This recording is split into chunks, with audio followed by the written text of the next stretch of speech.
बंदी छोड़ सतगुरु रामपाल जी परमेश्वर जी की जय हो।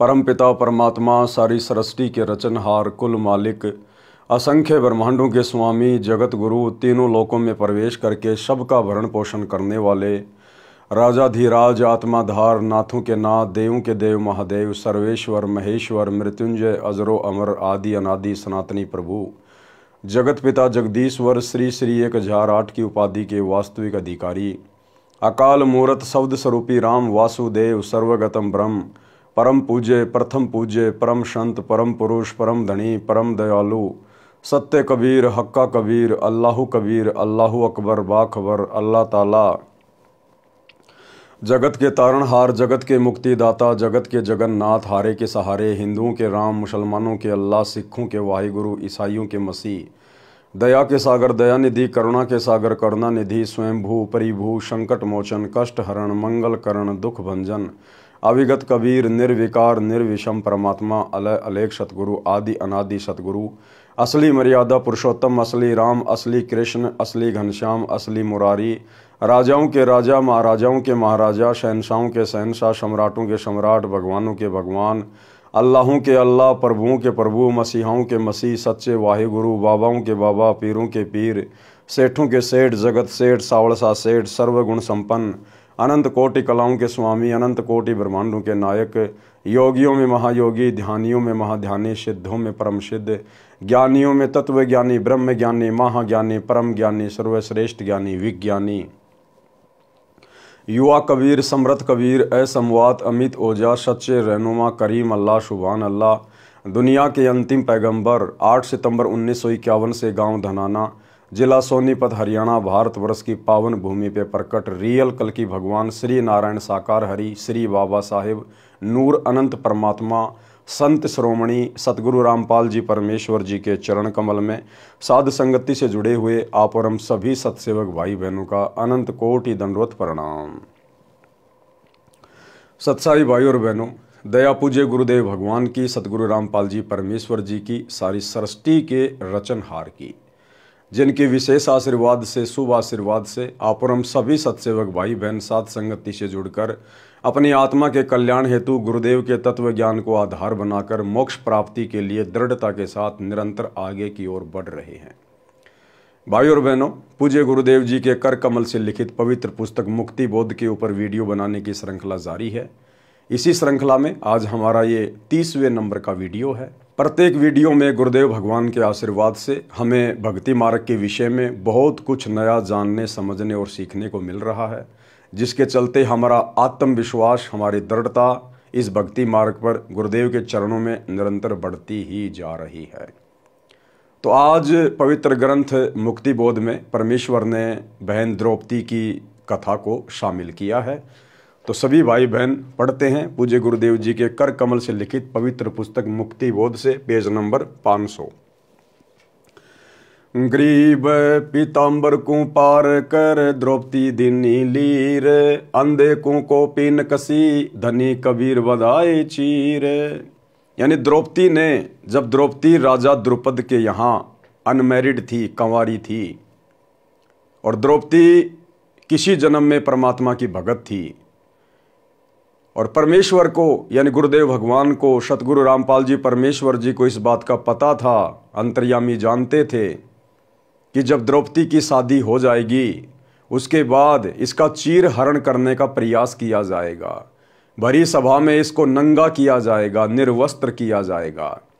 लेकिन परमात्मा कहते हैं, पहुंचूंगा क्षण एक में जन अपने के काज हिरणाकुश उदर उदारिया नरसिंह जू धर लूं साज। परमेश्वर अपनी प्यारी आत्मा के लिए किसी जन्म में उसके द्वारा किए गए दान पुण्य के प्रभाव से या सत सुमरण के प्रभाव से परमेश्वर उसकी रक्षा के लिए अंततः पहुंच ही जाते हैं। तो गुरुदेव को पता था कि द्रौपदी के प्रारब्ध में इस प्रकार से एक संकट आएगा और उस संकट का निवारण करने के लिए परमात्मा ने द्रौपदी से पहले ही एक लीर कपड़े का दान में ले लिया, एक टुकड़ा कपड़े का दान में ले लिया। जब द्रौपदी जनाना घाट पर अपनी सहेलियों के साथ नहाने गई हुई थी, उधर से परमात्मा भी एक अंधे महात्मा का रूप बनाकर पानी में आके खड़े हो गए द्रौपदी ने सोचा कि महात्मा जी हैं, दो चार परमात्मा की बातें करेंगे, पहले मैं नहा लेती हूँ। ये सोचकर द्रौपदी ने स्नान किया और उसके बाद ज्ञान चर्चा के लिए जैसे ही महात्मा जी के पास आने लगी तो द्रौपदी ने देखा कि महात्मा जी जल में कुछ ढूंढ रहे हैं। द्रौपदी ने ध्यान से देखा तो पता चला कि महाराज जी का कोपीन अर्थात उनके गुप्तांग का वस्त्र पानी में बह गया है और शर्म के मारे ये बाहर नहीं निकल रहे हैं। यानी परिस्थितियां कुछ ऐसी बनाई परमात्मा ने। अंत में द्रौपदी ने अपनी साड़ी फाड़कर और अंधे महात्मा जी तक पहुंचाई। उस एक लीर के कारण, लीर यानी कपड़े का टुकड़ा, उस एक लीर के कारण परमात्मा ने द्रौपदी का चीर अनंत कर दिया। एक लीर के कारण मेरे हो गए चीर अपार, जो मुझे पहले पता होता मैं देती सब कुछ वार। कि जिस महात्मा को मैंने एक टुकड़ा दिया था कपड़े का, उसके बदले इन्होंने मेरा चीन अनंत बढ़ा दिया।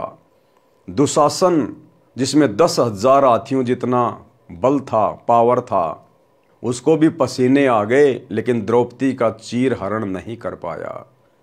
तो भाई और बहनों, वही समर्थ परमात्मा, वही धनी आज आप और हमें बड़े सौभाग्य से पूज्य गुरुदेव जी के रूप में प्राप्त हुए हैं। तो आप और हमने भी अपने गुरुदेव पर तन मन धन से कुर्बान होना है।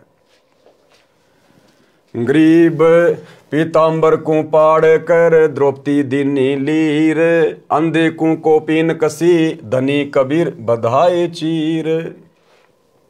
आदि पुराण के अंक की वाणी नंबर 503 से 508। द्रौपदी नान चली है गंगा, सैंस सुहेली के सत्संगा। द्रौपदी गंगा में स्नान करने के लिए चली अपनी सैकड़ों सहेलियों के साथ में।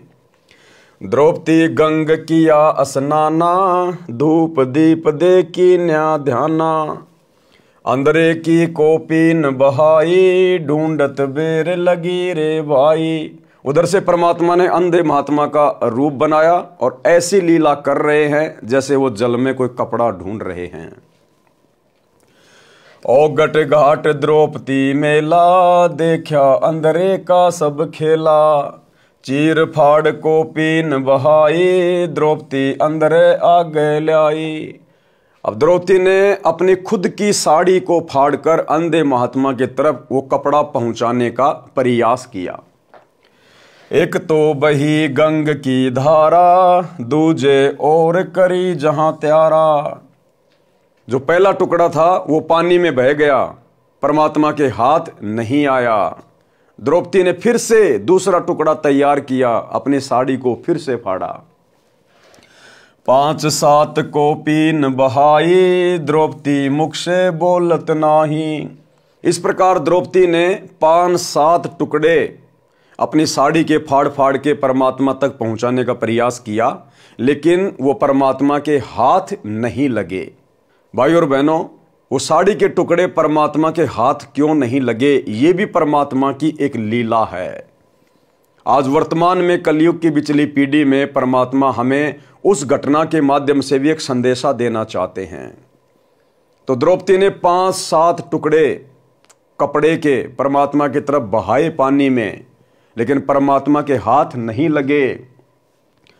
और द्रौपदी मुख से बोलत नहीं, और द्रौपदी जानबूझकर आवाज नहीं निकाल रही थी, बोलना नहीं चाहती थी कि कहीं मेरी शर्म के मारे ये महात्मा जी गहरे पानी में ना चले जाएं और पानी का बहाव ज्यादा है, कहीं ये बह ना जाएं। 5-7 कोपीन बहाई, द्रौपदी मुख से बोलत नाही। लकड़ी कै जब दिया लपेटा, अंधरे से ती हो गई बेटा। अंत में द्रौपदी ने परमात्मा की प्रेरणा से एक युक्ति काम में ली। एक लंबी सी लकड़ी लेके आई और अपनी साड़ी का फिर से एक टुकड़ा फाड़ के कोपीन की साइज का और लकड़ी के लपेट के फिर परमात्मा की तरफ कर दिया और तुरंत परमात्मा ने उस कपड़े को पकड़ लिया। अंधरे से ती हो गई भेंटा, यानी उस कपड़े की भेंट अंधे महात्मा के रूप में परमात्मा से हो गई, यानी वो कपड़ा परमात्मा के हाथ में आ गया। लकड़ी कै जद दिया लपेटा, अंधरे से ती हो गई बेटा। चीर फाड़ पीतांबर डारा, द्रौपदी चाली नगर मंजारा। अब द्रौपदी तो उसके बाद वापस अपनी नगरी में चली गई, अपने महल में चली गई। दुशासन योद्धा में मनता, 10 सहस्र रापती बलवंता।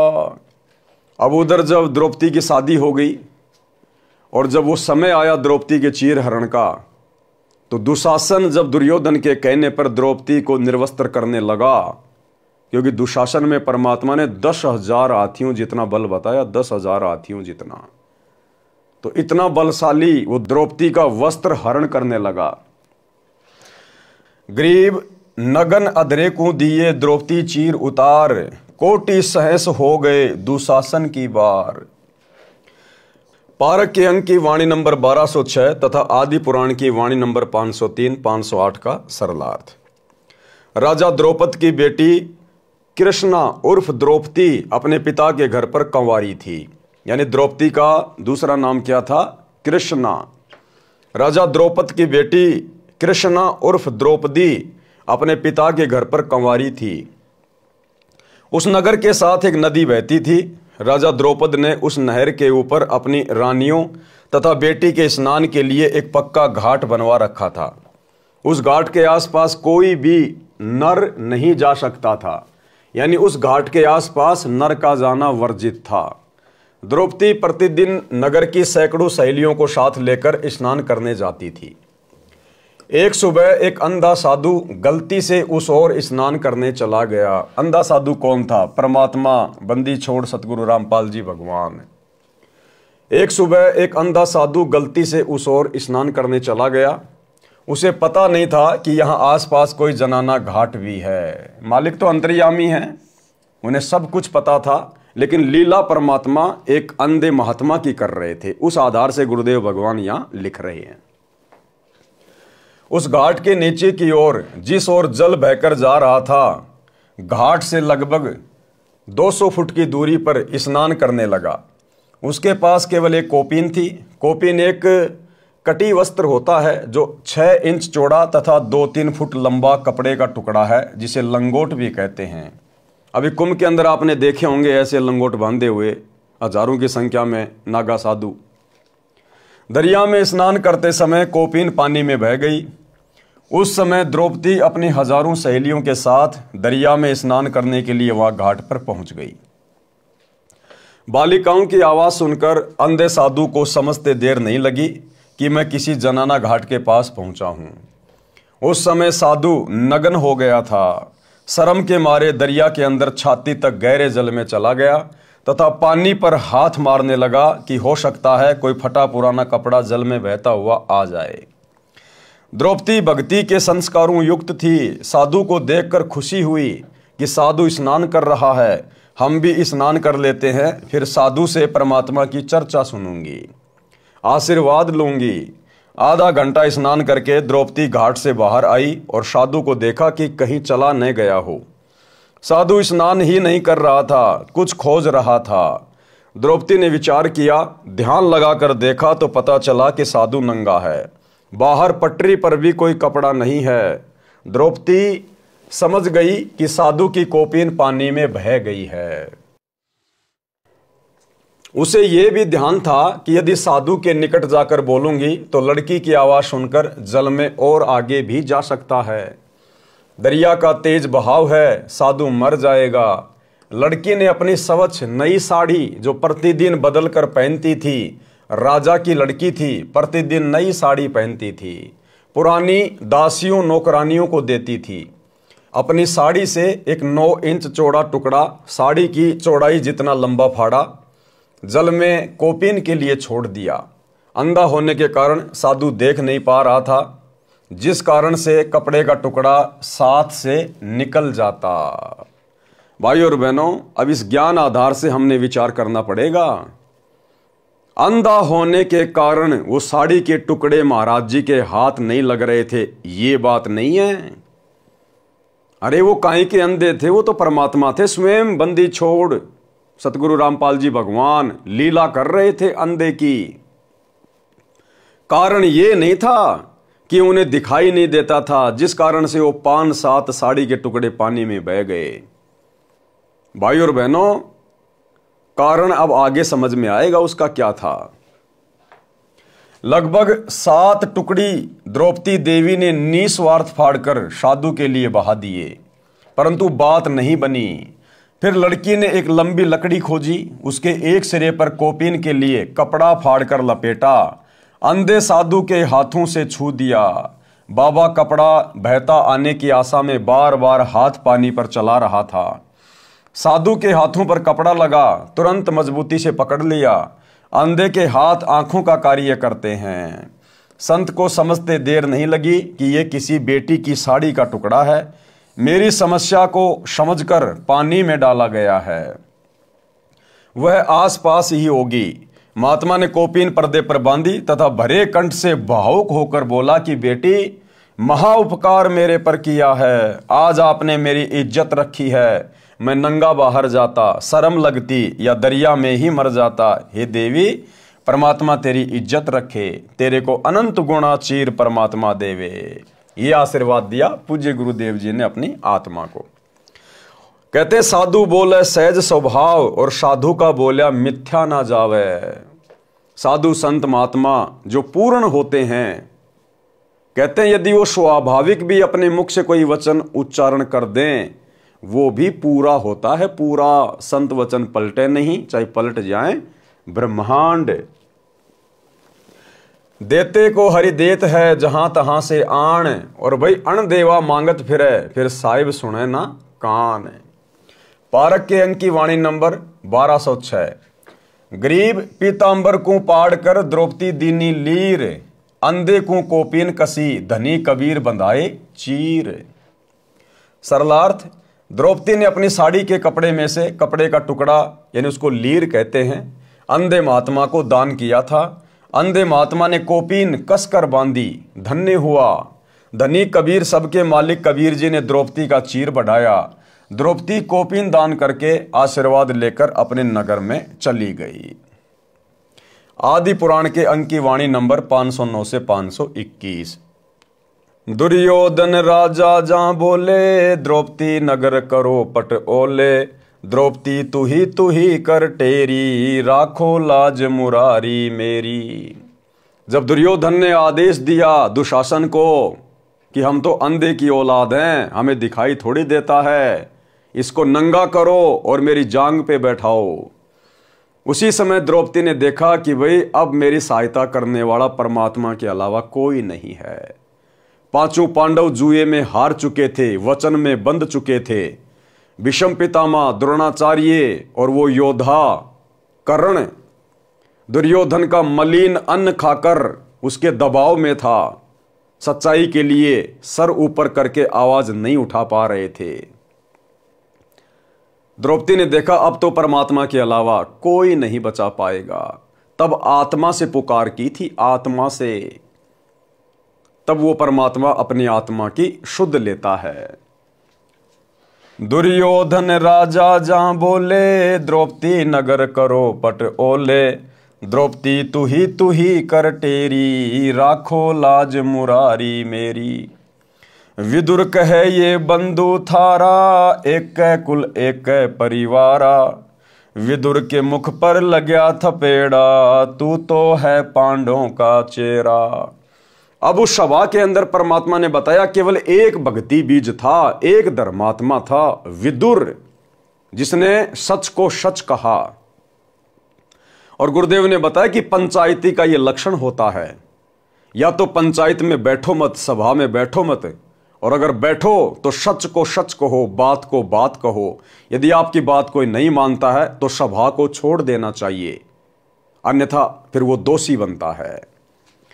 तो विदुर ने कहा कि भाई दुर्योधन तू ये क्या कर रहा है? अरे ये द्रौपदी, अरे तुम्हारे तो घर की बहू है, अरे तेरी भाभी है, तेरी मां समान है।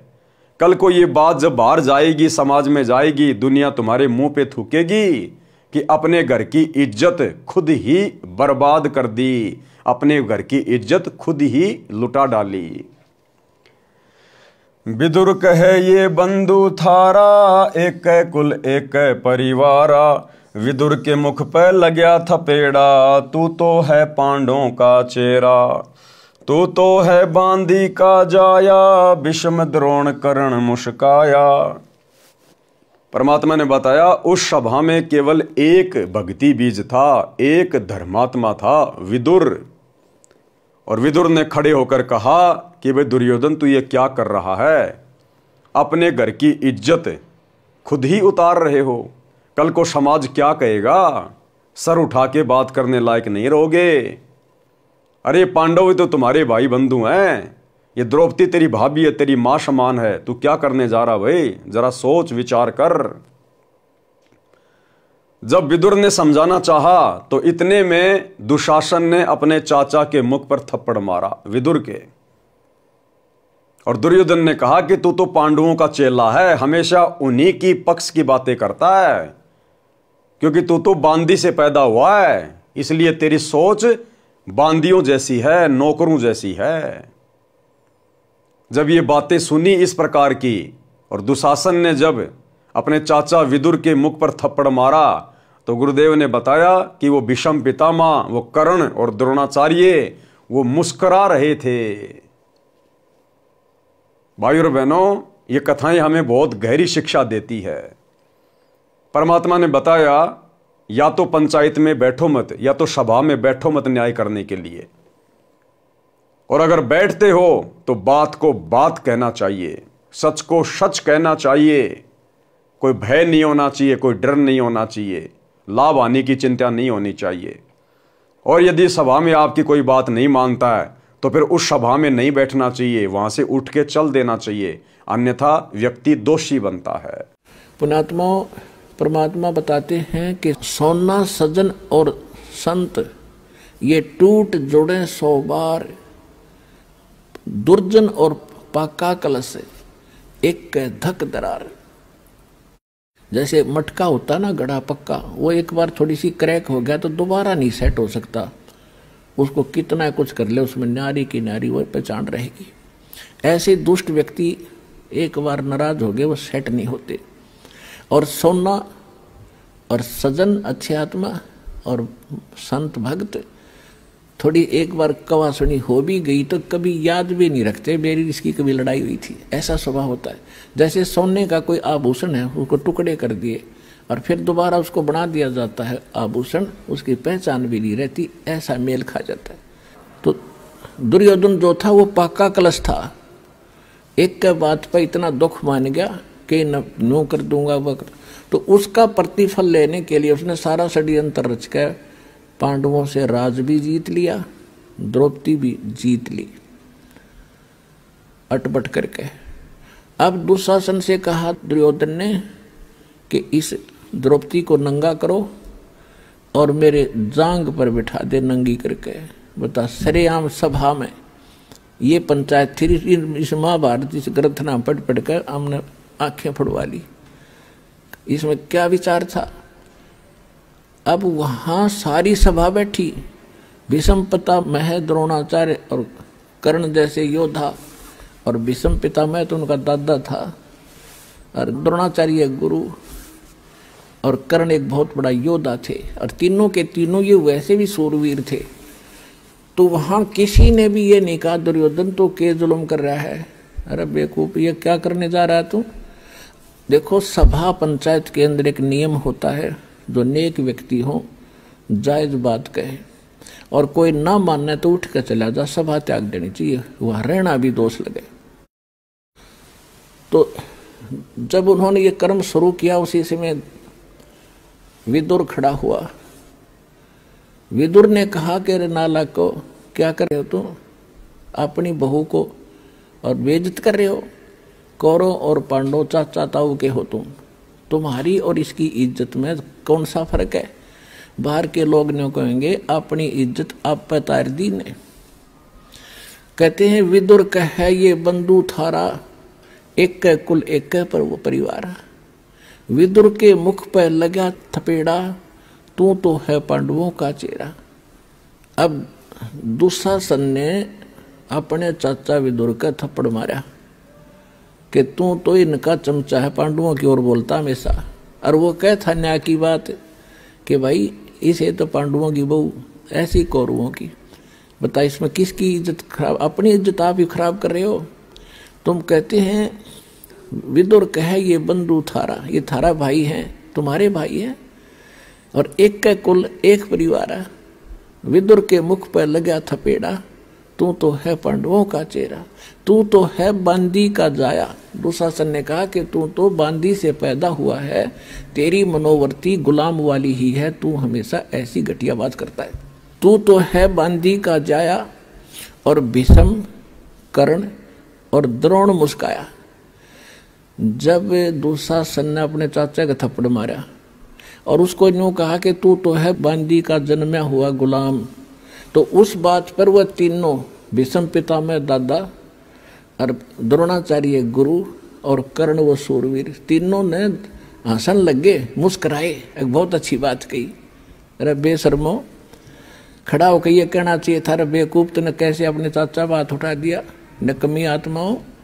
अगर उन तीनों में से एक भी खड़ा होकर ये कह देता खबरदार से लड़की का हाथ लगाया, कौरवों की हिम्मत नहीं थी। लेकिन वो बुद्धि भ्रष्ट थे। जब लड़की को नंगा किया जा रहा सरेआम, और वहां बैठे किस लिए, फिर वो उनमें कितनी गंदी सोच होगी ये सहज हिसाब लगाया जा सकता है। तो यहाँ परमात्मा ने सूक्ष्म वेद के अंदर इन पुराने ग्रंथों का भी जूस निकाला है, निष्कर्ष निकाल कर आपको दिया जा रहा है। तो केवल एक भक्ति बीज था, धर्मात्मा विदुर, जिसने सच बात कही। दुशासन भर है गलबाही, द्रौपदी ध्यान दर्या पदमाही। अब दुशासन ने अपनी भाभी को अपनी बाहों में भर लिया, उसको निर्वस्त्र करने के लिए। उसी समय द्रौपदी ने परमात्मा से अर्ज की, गरीब द्रौपदी तेरी ध्यान धर, सुनो पुरुष रघुवीर, दुशासन था के जब अनंत कोटि भय चीर। अब परमात्मा क्या करता है भाई और बहनों, जब तक हम पूर्ण संत की शरण में नहीं आते हैं, परमात्मा की शरण में नहीं आते हैं, क्योंकि पूर्ण संत, तत्वदर्शी संत, सतगुरु परमात्मा कबीर जी स्वयं ही बनकर आते हैं।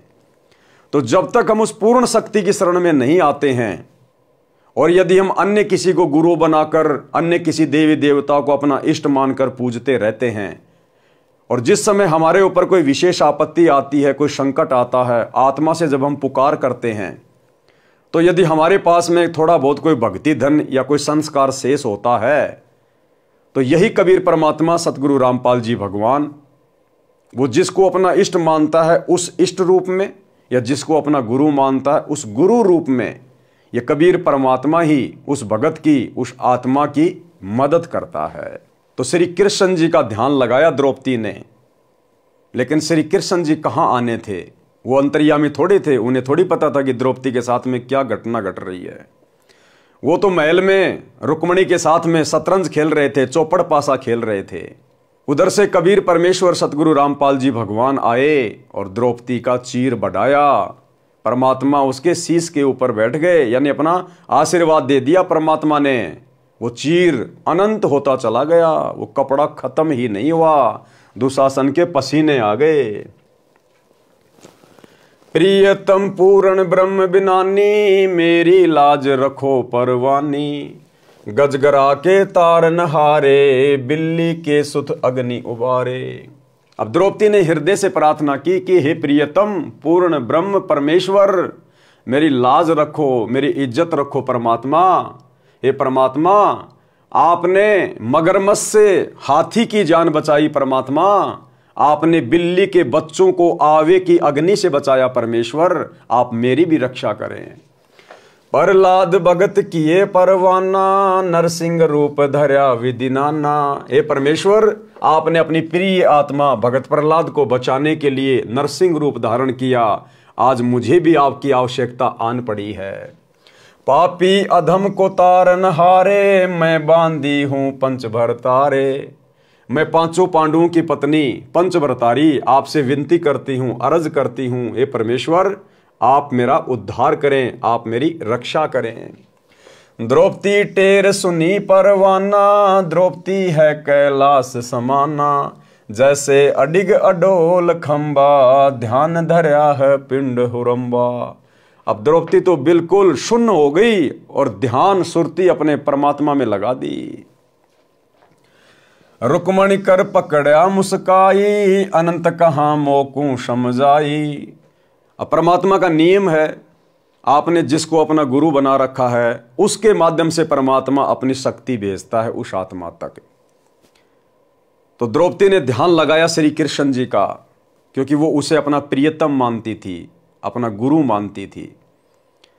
उधर से श्री कृष्ण जी शतरंज खेल रहे थे अपने महल में रुक्मणी के साथ में।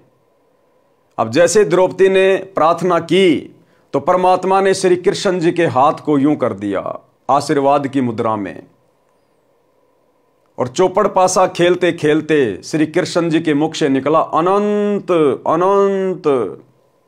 परमात्मा ने निकलवाया और रुक्मणी ने कहा अनंत कहां मोकू समझाई। आप तो शतरंज खेल रहे हो, इसमें अनंत शब्द नहीं बोला जाता, आपने अनंत शब्द क्यों बोला, मुझे इसका रहस्य समझाइए। रुक्मणी कर पकड़ा मुस्काई, अनंत कहां मोकू समझाई। अब क्या कहा फिर श्री कृष्ण जी ने, परमात्मा ने बुलवाया, दुशासन को द्रौपदी पकड़ी, मेरी भक्ति सखल में सिखरी। जो मेरी भगत पछोड़ी होई, हमरा नाम न लेवे कोई।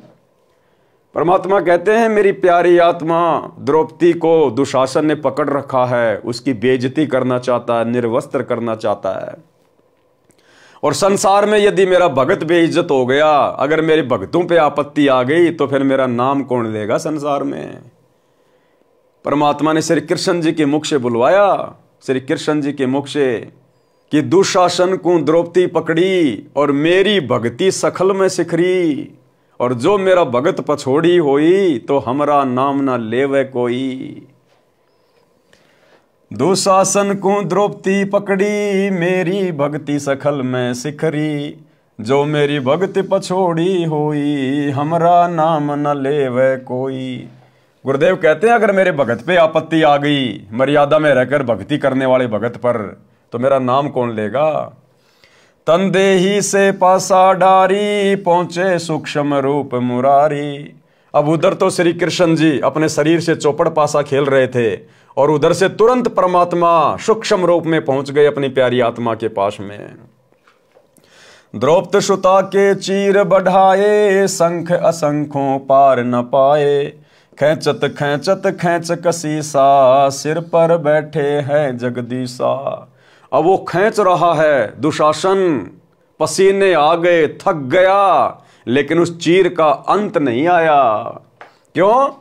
क्योंकि द्रौपदी के शीश पर परमात्मा बैठे थे, जगदीश बैठे थे। जगदीश जगत प्लस ईश, सारे संसार का स्वामी, सारी सृष्टि का स्वामी। शंखों चीर पिताम्बर जीने, द्रौपदी कारण सायब कीने। शंखों चीर पिताम्बर डारे, दुशासन से योद्धा हारे। गरीब पंडों से तिद्रोह करी, गए इकोतर वीर। भीष्म द्रोण कर्ण कै, शीस चढ़ी तकसीर। भीष्म द्रोण कर्ण कुल द्रोहा, पंडों से ती पकड़ा लोहा। दुर्योधन की संज्ञा कीनी, वासुदेव की कल्पना चीनी। भीष्म, द्रोणाचार्य और कर्ण, इन्होंने अधर्म का साथ दिया, धर्मात्माओं का साथ नहीं दिया, सत्य का पक्ष नहीं लिया।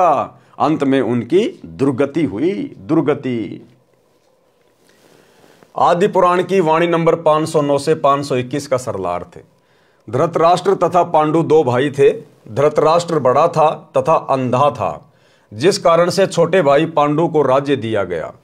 पांडु दिल्ली का राजा बना। धृतराष्ट्र के 101 पुत्र जन्मे, पांडु के 5 पुत्र। पांडु राजा पीलिए का रोगी था, उसकी मृत्यु हो गई।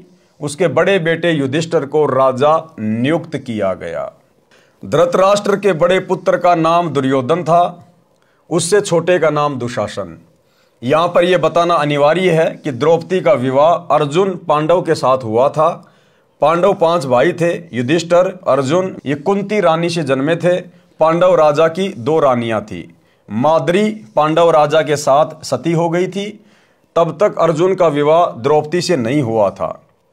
जब स्वयंवर में मछली की आंख में तीर मारकर अर्जुन ने द्रौपदी के विवाह की शर्त पूरी कर दी थी, तो राजा द्रौपद ने अपनी बेटी द्रौपदी का विवाह अर्जुन से कर दिया।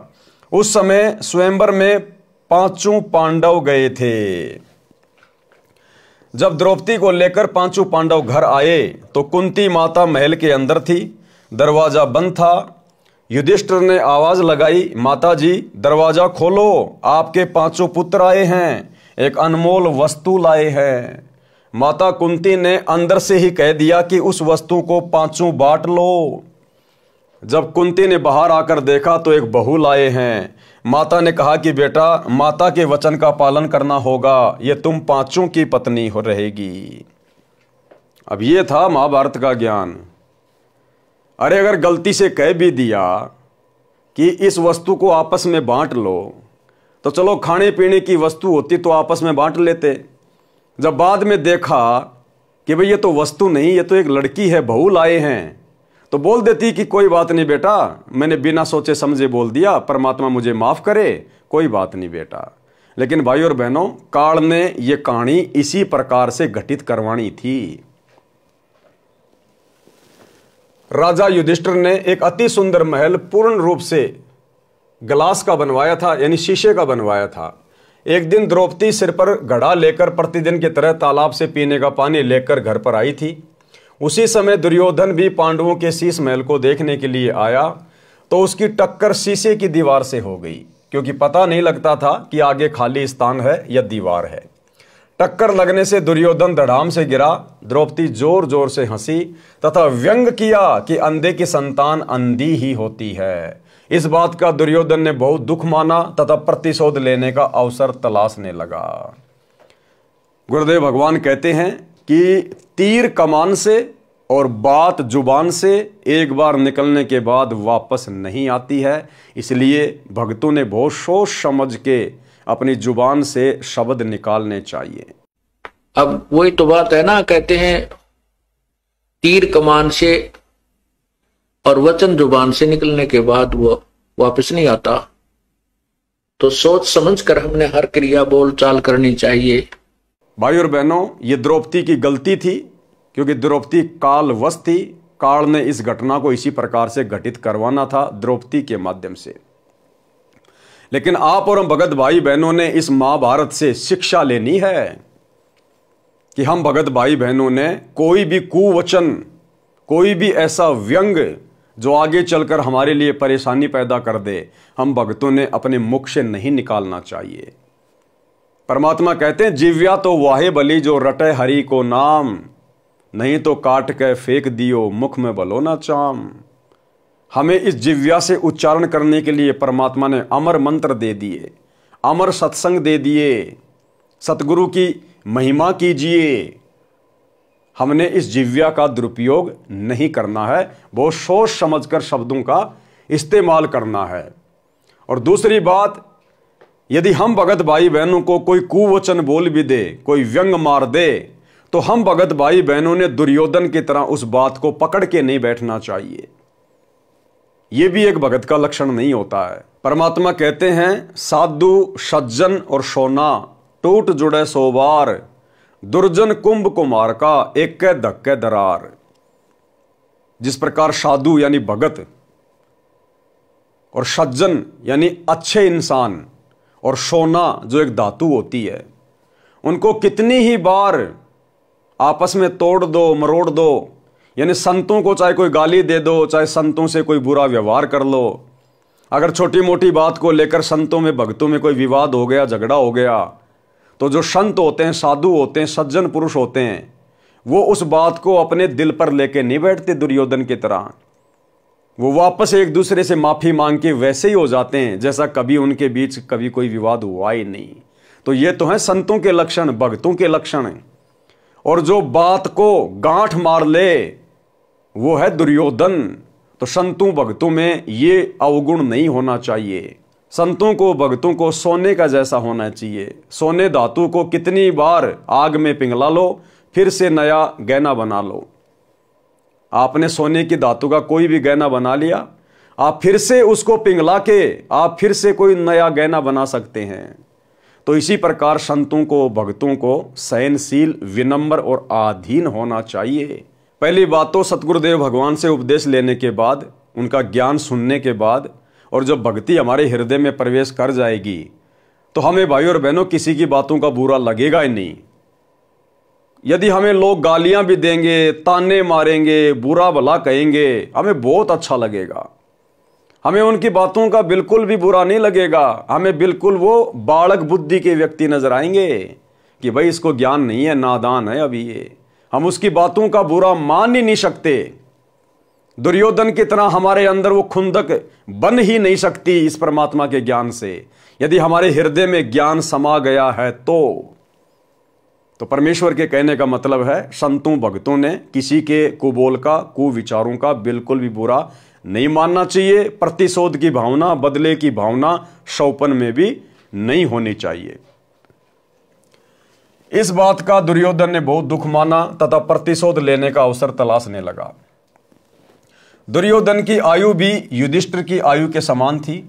धृतराष्ट्र के पुत्रों को कौरव कहते थे, पांडवों के पुत्रों को पांडव कहते थे। कौरवों ने विचार किया कि दिल्ली की गद्दी पर हमारा अधिकार है, क्योंकि हमारे पिताजी चाचा पांडु से आयु में बड़े थे। राजनीति का नियम है कि राजा का जो बड़ा पुत्र होगा वह राजगद्दी पर बैठेगा, वह राजा होगा। दुर्योधन के मामा का नाम शकुनी था, जो एक पैर से लंग करके लंगड़ा कर चलता था। उसने अपने भाणजों को उकसाया कि राज पर आपका अधिकार है, जैसे तैसे राज्य प्राप्त करो, आपको सदा पांडवों का गुलाम बनकर रहना होगा, मैं ये नहीं देख सकता।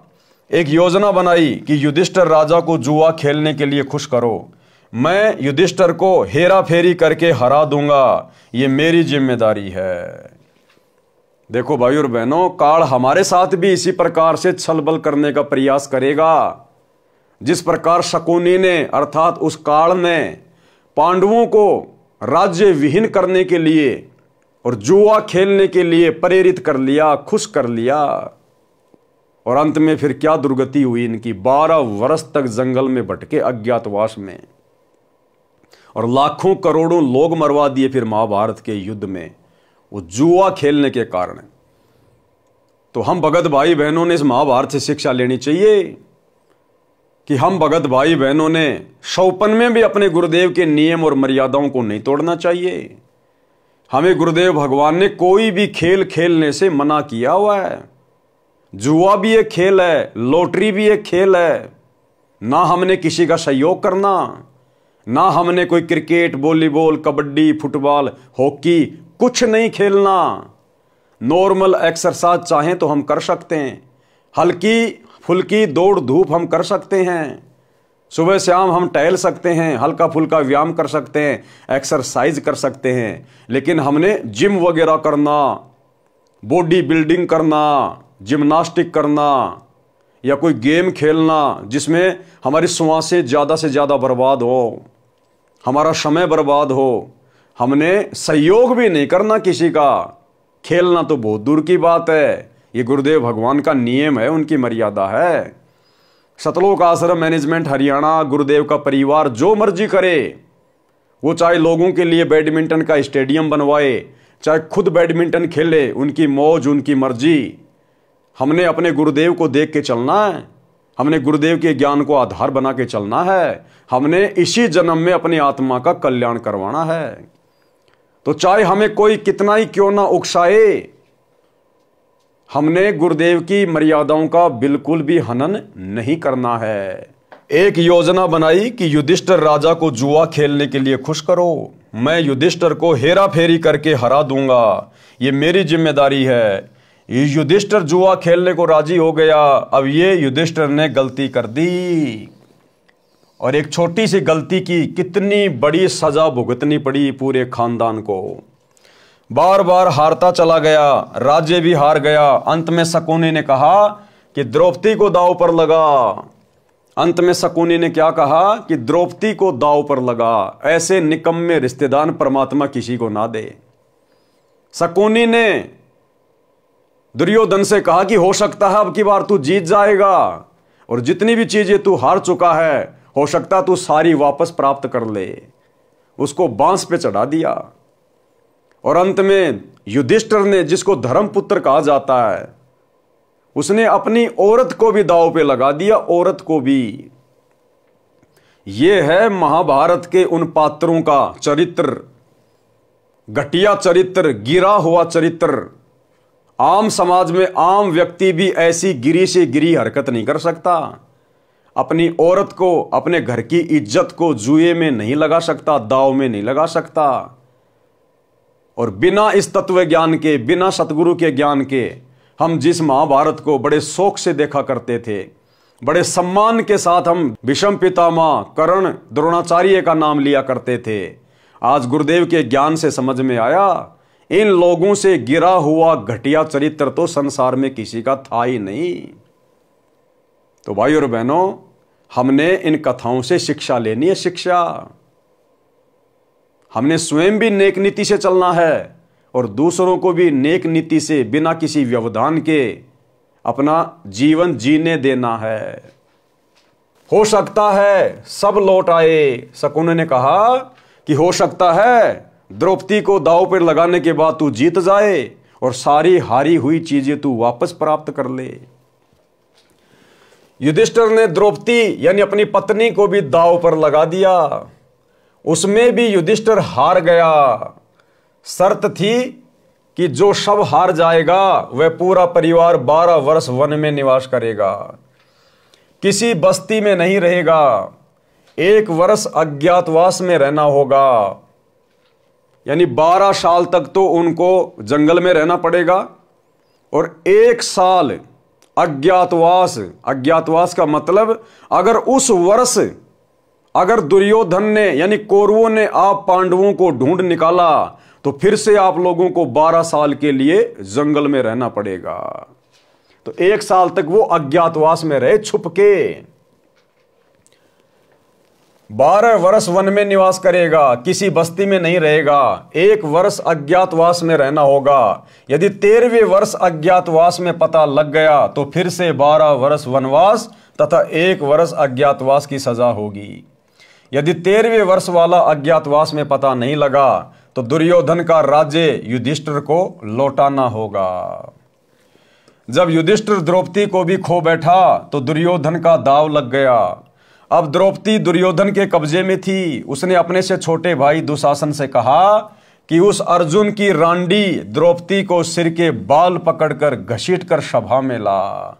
भाई और बहनों, ये वो शब्द हैं जो शब्द उस समय दुर्योधन ने अपने मुख से निकाले थे, क्योंकि लिखने वाले कौन हैं? स्वयं कबीर भगवान सतगुरु रामपाल जी परमात्मा। नंगी करके मेरी जांग पर बैठा दे, हम तो अंधे की संतान हैं, हम अंधे हैं, हमें कुछ दिखाई नहीं देता। द्रौपदी को यह बात दौड़कर जाकर नौकरानी ने बताई कि दुर्योधन ने राजा युधिष्ठिर को जुआ खिलाकर सब राज्य तथा आपको भी जीत लिया है, आपको भरी सभा में नंगा किया जाएगा। दुर्योधन ने अपने भाई दुशासन से कहा कि द्रौपदी को सिर के बालों से पकड़कर घसीट कर लाओ।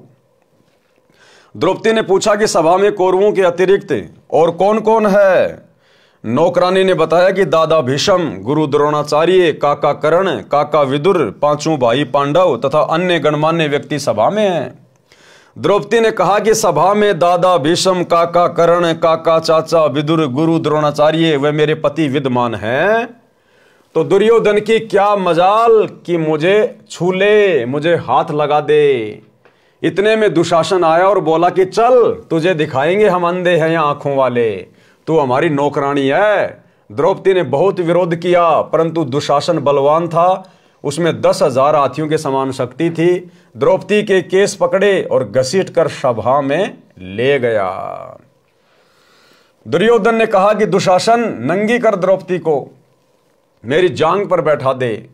द्रौपदी ने अपने 5 पतियों की ओर देखा, उन्होंने नीची गर्दन कर ली।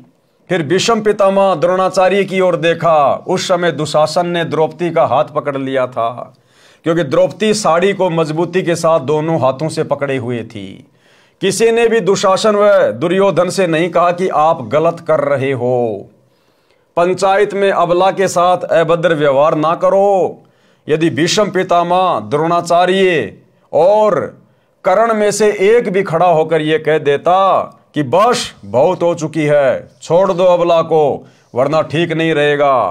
किसी की हिम्मत नहीं थी कि द्रौपदी को हाथ लगा देता, परंतु इनमें से किसी ने कुछ भी नहीं कहा।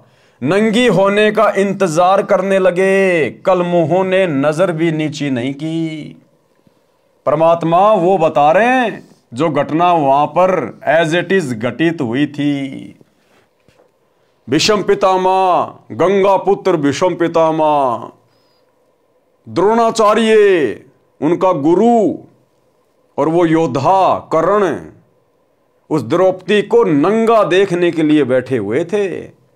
और जब दुशासन उसको नंगा करने लगा तो उन नालायकों ने गर्दन भी नीचे नहीं करी, एक टक नजर लगा के देख रहे थे। ये हैं अस्तियां, ये हैं वो महापुरुष जिनकी नाम की गाथाएं टीवी चैनलों पर दिखाई जाती हैं, महाभारत जैसे सीरियल बनाए जाते हैं, दुनिया तालियां पीटती है, इनकी वाह वाही करती है। ये है वो घटिया चरित्र जिनकी तो परमात्मा कभी सौपन में शक्ल भी ना दिखाए, शक्ल भी। द्रौपदी के ऊपर टिका रखी थी क्या नजर, कल मुंहों ने नजर भी नीचे नहीं की, द्रौपदी के ऊपर टिका रखी थी कि कब नंगी हो और कब हम इसके सौंदर्य का आनंद लें। उस सभा में केवल इंसान विदुर था जो भगत आत्मा पंचायती था। विदुर जी खड़े हुए और बोले, विदुर कहे ये बंधु थारा, एक कुल एक परिवारा। विदुर के मुख पर लग्या थपेड़ा, तू तो है पांडवों का चेहरा, तू तो है बांदी का जाया, भीष्म द्रोण कर्ण मुस्काया। और वर्तमान में भाई और बहनों, गुरुदेव के जेल जाने के बाद ये दुर्योधन और दुशासन वाली ये कहानी, ये कथा, ये चरित्र गुरुदेव के परिवार वाले निभा रहे हैं, स्टेट कोऑर्डिनेटर निभा रहे हैं, आश्रम संचालक निभा रहे हैं। हम सभी सत्सेवक भाई बहन अपने गुरुदेव भगवान की महिमा करने के लिए साध संगतियां करते हैं। हमने साध संगतियां शुरू की, अपने भगत भाई बहनों के साथ मिलकर साध संगतियों के माध्यम से गुरुदेव भगवान को भोग लगाना शुरू किया, शंका समाधान करने शुरू किए ताकि हम ज्ञान आधार से दृढ़ हों, भक्ति और भगवान पर हमारा विश्वास दृढ़ हो। लेकिन ये सारी बातें इन कौरवों को पसंद नहीं आई और इन्होंने तरह तरह से साध संगतियों में आकर व्यवधान डालना शुरू किया। भगत भाई बहनों को लठों से मारा, मुकदमे करवाए, जेल करवाई, गालियों की सीमा नहीं। लेकिन भाई और बहनों, एक भी व्यक्ति आवाज उठाने को तैयार नहीं हुआ। कोई भी स्टेट कोऑर्डिनेटर, कोई भी आश्रम संचालक, एक भी व्यक्ति, सब के सब नंगा नाच देख रहे हैं, नंगा नाच। अगर एक भी स्टेट कोऑर्डिनेटर या आश्रम संचालक अगर विदुर की तरह सत्य का साथ देता तो गुरुदेव के कलयुगी परिवार की औकात नहीं, हिम्मत नहीं जो साध संगतियों के ऊपर किसी भी प्रकार से कोई बाधा डालने का प्रयास करे। लेकिन किसी भी महापुरुष ने आवाज नहीं उठाई, एक भी स्टेट कोऑर्डिनेटर ने। तो अंत में इनके साथ क्या होगा? वही होगा जो महाभारत के उन नालायक लोगों के साथ में हुआ, भीष्म, कर्ण, द्रोणाचार्य के साथ में हुआ, दुशासन के साथ हुआ। और यदि किसी ने थोड़ी बहुत कोई आवाज उठाने की विदुर की तरह कोशिश भी की, सच को सच कहने का भी प्रयास किया दुर्योधन के सामने, गुरुदेव के परिवार के सामने, तो उनके नाम के तुरंत पीले पर्चे निकाल दिए गए। जैसे दुशासन ने तुरंत थप्पड़ मार दिया और कहा तू तो है बांदी का जाया। तो वर्तमान में अगर कोई सच का साथ देने का प्रयास भी करता है, थोड़ी बहुत कोई हिम्मत भी करता है, तो तुरंत उसके नाम के पीले पर्चे निकाल दिए जाते हैं, गुरुद्रोही घोषित कर दिया जाता है। तो सेम टू सेम महाभारत वाली स्टोरी वर्तमान में सतसेवक और शतलोक आश्रम मैनेजमेंट हरियाणा के बीच में घटित हो रही है। भाई सत्य की जीत वहां हुई थी और सत्य की जीत यहां भी होगी। विदुर कहे ये बंधु थारा, एक कुल एक परिवारा। विदुर के मुख पर लग्या थपेड़ा, तू तो है पांडवों का चेहरा। तू तो है बांदी का जाया, भीष्म द्रोण कर्ण मुस्काया। अर्थात विदुर जी ने कहा कि हे दुर्योधन, आप अपनी बेइज्जती आप ही कर रहे हो। पांडव आपके चचेरे भाई हैं, आपकी और इनकी इज्जत एक है, एक कुल है, एक परिवार है। ऐसा गलत कर्म ना करो। दुर्योधन ने कहा कि हे दुशासन, विदुर को थप्पड़ मार, यह सदा से पांडवों का पक्ष लेता है। दुशासन ने अपने चाचा विदुर के मुख पर थप्पड़ मारा और बोला कि तू तो पांडवों का चेला है, उनका गुलाम है, तू तो बांदी यानी नौकरानी से जन्मा है। ठीक इसी प्रकार कोई भी भगत भाई बहन इन आश्रमों में या कोऑर्डिनेटरों से या गुरुदेव के बेटा बेटी भाई बंधु रिश्तेदारों से साथ संगति के वीडियो देखकर या वैसे भी जो कुकर्म ये कर रहे हैं, ज्ञान विरुद्ध कर्म जो कर रहे हैं, अगर कोई भगत भाई बहन इनको सही मार्ग पर चलने की शिक्षा देता है, इनको इनके अवगुणों से परिचित करवाता है, तो ये भी तुरंत आदेश दे देते हैं, तुरंत कह देते हैं, लगता है तू गुरुद्रोही के वीडियो देखता है, लगता है तू पवन दास के संपर्क में है, तू तो पवन दास की भाषा बोल रहा है। और तुरंत जैसे दुर्योधन ने दुशासन को आदेश दिया कि मार थप्पड़, तुरंत ये लोग उसके नाम के पीले पर्चे निकलवा देते हैं कि आश्रम से नो एंट्री। तू तो उनका गुलाम है, तू तो बांदी यानी नौकरानी से जन्मा है, इसलिए तेरे छतरी वाले विचार नहीं है। दुशासन से यह बात सुनकर दादा भीष्म, गुरु द्रोणाचार्य तथा कर्ण मुस्कुराए। विदुर जी सभा छोड़कर चला गया, वह अत्याचार तथा नंगापन नहीं देख पाया और अंत में उसकी जान बची। अंत में परमात्मा ने विदुर को बचाया। परमात्मा ने विदुर में प्रेरणा करके तीर्थों की यात्रा पे भेज दिया। महाभारत के युद्ध के बाद में आया। एक सच्चे पंचायती का कर्तव्य बनता है कि वह सभा में सत्य का पक्ष ले। यदि कोई नहीं मानता है तो सभा छोड़कर चला जाए।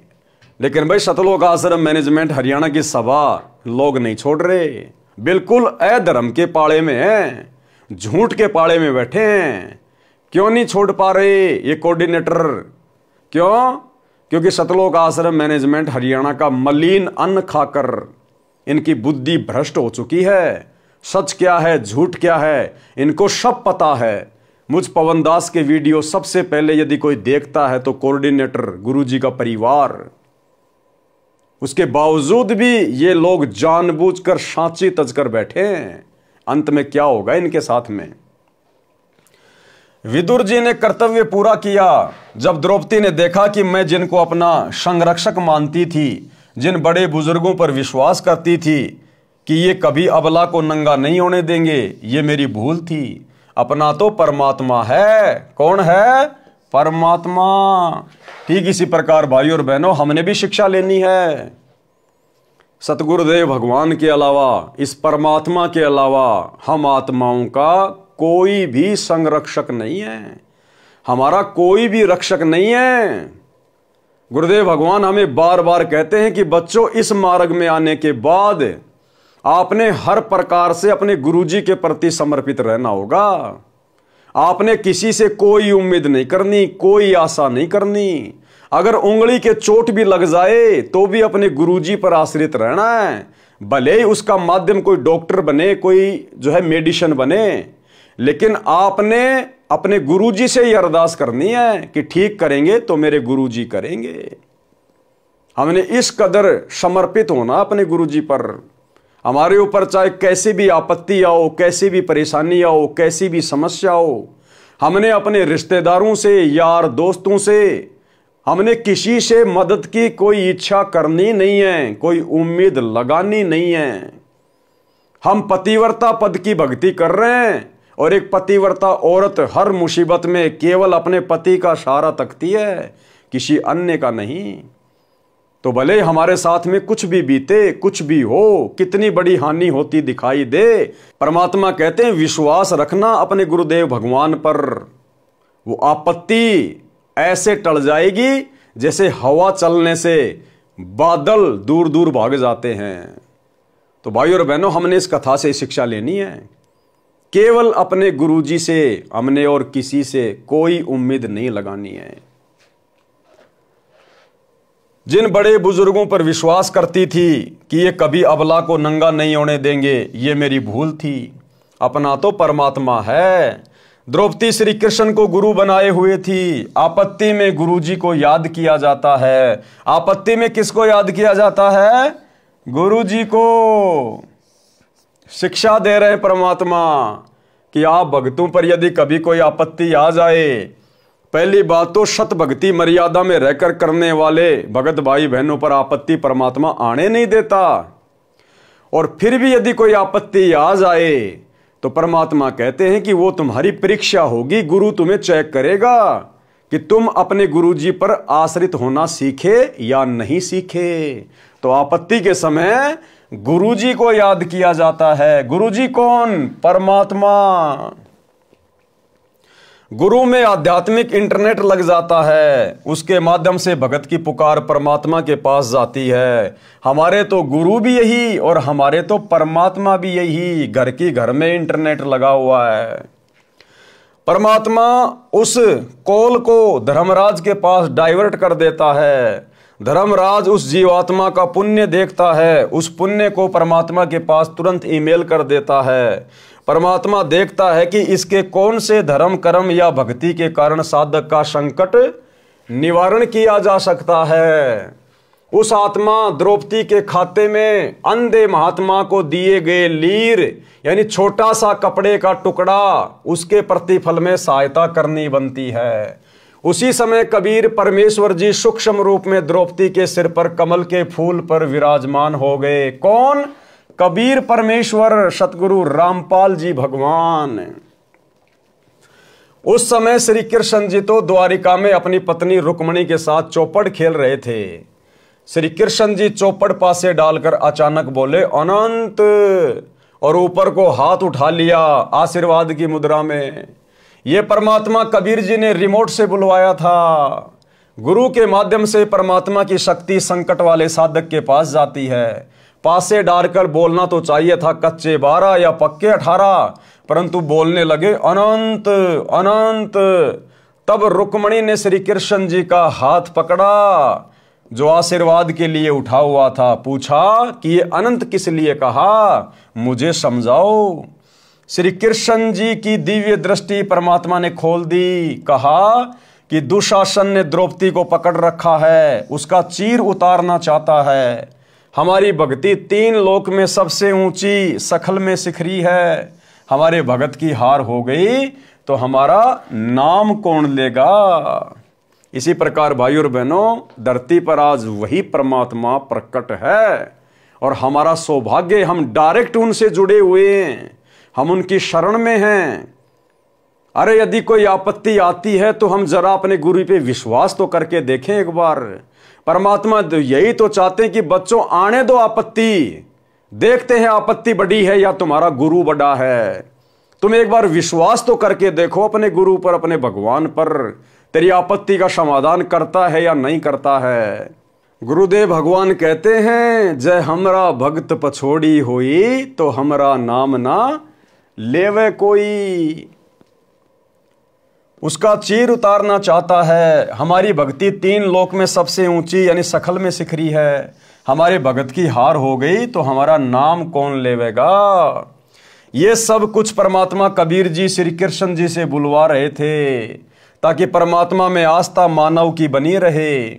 काल चाहता है कि मानव गलत साधना करे, उससे उसको कोई लाभ ना हो, नास्तिक हो जाए। अंधा बाबा की भूमिका भी स्वयं परमात्मा कबीर जी ने ही की थी। शुरू में तो गुरु जी ने क्या लिखा कि एक अंधा महात्मा था, उसको पता नहीं था, दिखाई नहीं दे रहा था। और अब लास्ट में क्या कह रहे हैं, उस अंधे महात्मा की भूमिका भी परमात्मा कबीर जी ने निभाई थी। तो ठीक इसी प्रकार भगत भाई बहनों, परमात्मा अपने आप को छुपाए हुए हैं। सन 1994 से सतगुरु रामपाल जी यानी स्वयं कबीर परमात्मा ने ही अपना यथार्थ 13वां कबीर पंथ चलाया है। 8 सितंबर 1951 को सतगुरु रामपाल जी अर्थात ये कबीर परमात्मा प्रकट हुए हैं। अगर ज्ञान को आधार बनाकर वर्तमान में इस सत्य को स्वीकार कर लेंगे तो हमारा भला, अन्यथा अंत में तो पूरी दुनिया ऊपर को हाथ करके रोएगी। जिस प्रकार मगर से जब परमात्मा सह शरीर गए तो सब लोग आपस में एक दूसरे से गले लग लग के रो रहे थे कि हम तो परमात्मा को पहचान नहीं पाए, हम जान नहीं पाए, हमने तो घर आए भगवान को हाथों से गवा दिया। तो भाई और बहनों, अंत में ऐसा ना हो फिर कि आप और हम भगत भाई बहन भी इसी प्रकार से आंखों से आंसू निकाल निकाल कर रोए। अंधा बाबा की भूमिका भी स्वयं परमात्मा कबीर जी ने ही की थी, जिस कारण से उस साड़ी के कपड़े के टुकड़े का इतना अधिक फल मिला। यदि कबीर परमात्मा द्रौपदी की सहायता न करता तो द्रौपदी नंगी हो जाती। परमात्मा कबीर जी ने परमात्मा में आस्था बनाए रखने के लिए ये अनहोनी करनी थी। द्रौपदी के चीर को बढ़ाकर विश्व विख्यात चमत्कार कर दिया, जो आज तक परमात्मा का गुणगान हो रहा है। कृष्ण जी के तो अनेकों भगत है, किसी अन्य के लिए ऐसा चमत्कार नहीं हुआ। मेरे संत रामपाल दास की लोहे के तारों की जाली जो खिड़कियों पर मच्छरों के बचाव के लिए लगाई जाती है, वह कबीर परमात्मा ने लगभग 1 फुट बढ़ाई। परमेश्वर ने विश्वास दिलाने के लिए स्वयं ही अपने घर की जाली बढ़ाई कि भाई तुम्हारे 3 लोक के भगवानों ने, अगर तुम मानते हो कि द्रौपदी की साड़ी, द्रौपदी का चीर श्री कृष्ण जी ने बढ़ाया था। अब बढ़ाया किसने था वो तो आज आ गया सबके सामने। श्री कृष्ण जी के तो खाली फोकट की महिमा बनी थी भक्ति पर जीवों को लगाए रखने के लिए, बाकी करने धरने वाले तो स्वयं गुरुदेव भगवान ही थे। लेकिन चलो मान के चलते हैं कि द्रौपदी का चीर यानी उसकी साड़ी श्री कृष्ण जी ने बढ़ा दी। अरे भैया, तुम्हारे 3 लोक के भगवान ने तो केवल एक कपड़े का टुकड़ा बढ़ाया और परमात्मा ने यह साबित कर दिया कि हमारे बंदी छोड़ने कबीर परमात्मा ने तो लोहे को बढ़ा दिया, लोहे का, कि कपड़ा छोड़ो, हमारे परमात्मा तो लोहा बढ़ा दे, लोहा। तो ये उदाहरण परमेश्वर ने अपनी मर्जी से जानबूझकर स्वयं के साथ घटित किया। इनके अलावा और कोई कबीर परमात्मा नहीं है जो लोहा बढ़ा दे। यही है वो मालिक सतगुरु रामपाल जी भगवान, जिन्होंने द्रौपदी का कपड़ा भी बढ़ाया और स्वयं की लोहे की जाली भी बढ़ाई। मेरे शिष्यों को कबीर परमात्मा की भक्ति से अनेकों अनहोनी हो रही है। उस समय जब द्रौपदी रानी का चीर हरण हो रहा था, कृष्ण जी तो द्वारिका में रुक्मणी के साथ चौपड़ खेल रहे थे। रुक्मणी ने सबको बताया कि श्री कृष्ण ऐसे ऐसे बोले, वे तो चौपड़ भी खेलते रहे और द्रौपदी का चीर भी बढ़ा दिया। ठीक इसी प्रकार हमारे कबीर भगवान वर्तमान में अपने मिशन को गति देने के लिए वर्तमान में हिसार जेल में भी बैठे हैं और बाहर अपने भक्तों के साथ असंख्य चमत्कार भी करते हैं। रोजाना प्रतिदिन अपने सत्सेवक बच्चों के घरों पर उनको आशीर्वाद देने के लिए, भोजन भंडारा ग्रहण करने के लिए भी आते हैं। और जरा सी आपत्ति आती है तो परमात्मा तुरंत शब्द रूप में सामने खड़े हो जाते हैं। ये वो परमात्मा है। तो द्रौपदी ने गुण गाया श्री कृष्ण जी का कि श्री कृष्ण जी तो चौपड़ पासा खेल रहे थे, फिर भी वो तुरंत आके प्रकट हो गए, उन्होंने मेरा चीर बढ़ाया, जबकि बढ़ाने वाले तो यही थे। लेकिन द्रौपदी ने गुणगान किसका किया? अपने गुरु का। संत गरीबदास जी की दिव्य दृष्टि खुली हुई थी, वे जो देख रहे थे वो बता रहे थे। वास्तव में सब परमात्मा कबीर जी ही कर रहे थे। ये संत गरीबदास जी ने बार बार स्पष्ट किया है कि गरीब भक्ति मुक्ति के दाता, सतगुरु भटकत प्राणी फिरंदा, उस साहिब के हुक्म बिना नहीं तरवर पात हिलंदा। राम कृष्ण सतगुरु शहजादे, भक्ति हेत यूं हुए पियादे। अर्थात संत गरीबदास जी ने स्पष्ट किया है कि सतगुरु कबीर जी भक्ति मुक्ति के दाता हैं। यानी पहले तो सतगुरु रूप धारण करके भक्ति करवाते हैं और फिर अंत में मुक्ति प्रदान करते हैं। भक्ति मुक्ति के दाता सतगुरु। कौन है भक्ति मुक्ति के दाता? सतगुरु। भक्ति मुक्ति के दाता सतगुरु। और यहां क्या कह रहे हैं गुरुदेव कि सतगुरु कबीर जी भक्ति मुक्ति के दाता हैं। तो आज हमें भक्ति किसने दी और मुक्ति कौन देंगे? सतगुरु गुरुदेव भगवान ये स्वयं ही कबीर जी हैं। संत गरीबदास जी ने स्पष्ट किया है कि सतगुरु कबीर जी भक्ति मुक्ति के दाता हैं और कोई देव न भक्ति दे सकता है न ही मुक्ति। उस कबीर साहेब परमात्मा के आदेश बिना पत्ता भी नहीं हिल सकता, इस कबीर परमात्मा के आदेश बिना। रामकृष्ण भी परमात्मा की भक्ति करके कुछ शक्ति प्राप्त करके प्रसिद्धि पाए हुए थे। उनके आदेश से पृथ्वी पर भक्ति को कायम रखने के लिए आए थे।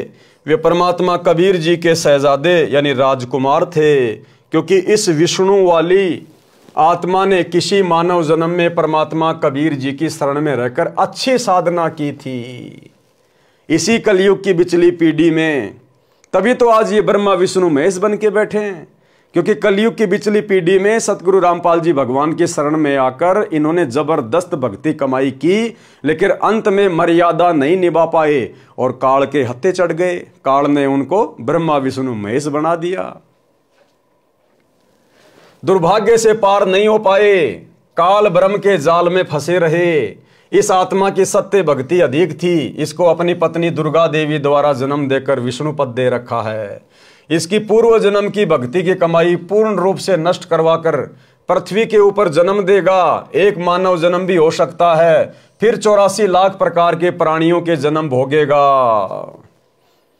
भाई और बहनों, यही दुर्गति होगी जो इस कलयुग की बिचली पीढ़ी में आजीवन मर्यादा ना निभा के या गुरु से किसी भी कारण से दूर होकर, गुरु विमुख होकर जो भक्ति छोड़ देंगे या भक्ति करते करते भी मर्यादा में नहीं रहेंगे, अंत में फिर उन आत्माओं की ये काल इसी प्रकार से दुर्गति करेगा। उनको ब्रह्मा विष्णु महेश बनाएगा, बंदरवाड़ा नाच नचाएगा और फिर 84 लाख योनियों में ठोकेगा। तो आज आप और हमारे ऊपर जो दया हुई है गुरुदेव भगवान की, जो सौभाग्य आज हम आत्माओं को प्राप्त हुआ है, ये ब्रह्मा विष्णु महेश को भी प्राप्त नहीं है। इसलिए गुरुदेव बार बार कहते हैं कि ये ब्रह्मा विष्णु महेश भी तुम्हारे पाशिंग नहीं है। किस्मत के मामले में, भाग्य के मामले में जो अनमोल वस्तु आज तुम प्राप्त कर सकते हो मनुष्य योनि में, इस कलयुग की बिचली पीढ़ी में, इस ब्रह्मा विष्णु महेश को तो असंख्य युगों तक भी ये अनमोल वस्तु प्राप्त नहीं होने वाली। तो भाई और बहनों, हमारा अंतिम दाव है, अंतिम दाव। और यदि अब की बार हमने बाजी मार ली तो भाई और बहनों अखंड सुख देगा परमात्मा सतलोक में, अखंड सुख। प्रसंग द्रौपदी के चीर हरण का चल रहा है। श्री कृष्ण जी तो द्वारिका में चौपड़ खेल रहा था। परमात्मा कबीर यानी मुरारी, पापों के शत्रु, मुरारी यानी पापों के शत्रु, मुरा प्लस अरी, मुरा मानी पाप कर्म, अरी मानी उनका शत्रु, उनका दुश्मन जो पाप कर्मों का नाश कर दे, पापों का शत्रु। तो असल में मुरारी श्री कृष्ण जी नहीं है। श्री कृष्ण जी तो खुद के पाप कर्म नहीं काट पाया, दुनिया के कहां से काट देगा, ये असल में मुरारी नहीं है। त्रेता युग में धोखे से पेड़ की ओट लेकर बाली को मारा था, उस पाप का बदला द्वापर में श्री कृष्ण बनकर भोगा। पैर में जहरीला तीर खाया, तड़प तड़प के मौत हुई, बाली वाली आत्मा ने तीर मारा। वो श्री कृष्ण खुद का पाप कर्म नहीं काट पाया, वो भला कैसे मुरारी हो सकता है। असल में मुरारी है कबीर परमात्मा, सतगुरु रामपाल जी भगवान, बंदी छोड़। परमात्मा कबीर मुरारी, पापों के शत्रु, द्रौपदी के सिर पर सूक्ष्म रूप में विराजमान हुए। दुशासन चीर खींच खींच कर थक गया, चीर का अंत नहीं हुआ। दुशासन 10,000 हाथियों जितनी शक्ति वाला, द्रौपदी उसके सामने कमल के फूल जैसी नाजुक थी। फिर भी परमात्मा की भक्ति की शक्ति यानी साधु रूप कबीर परमात्मा को दिए दान के कारण चीर का अंत नहीं हुआ।